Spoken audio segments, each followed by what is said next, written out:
नमस्कार मंडळी, मी आहे कामेश आणि आज आपण बोलणार आहे गोट या ॲनिमेटेड स्पोर्ट फिल्मबद्दल. या सिनेमामध्ये हिरो आहे एक बोकड आणि आयरनी अशी की त्याला गोट व्हायचं आहे. हा सिनेमा बनवलाय सोनी पिक्चर्स ॲनिमेशनने आणि हे तेच स्टुडिओ आहे ज्यांनी स्पायडरमॅनचं ॲनिमेटेड व्हर्जन बनवलं आणि त्याला एका वेगळ्या लेव्हलवर घेऊन गेले. त्यामुळे एक्स्पेक्टेशन नॅचरली मोठ्याच होत्या. ही गोष्ट आहे विल हॅरिसची, एक छोटंसं बोकड. त्याचं स्वप्न आहे रोअर बॉल खेळण्याचं. रोअर बॉल म्हणजे काय? आपण बास्केटबॉल बघितलं असेल.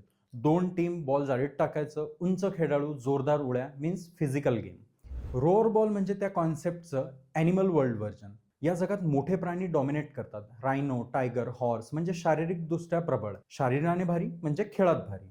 आणि विलसारखा छोटा गोट त्यावर मात्र लोक हसतात. तो व्हायरल होतो एका व्हिडिओमुळे आणि त्याला मोठ्या टीममध्ये चान्स मिळतो. विनलँड थॉर्न्स.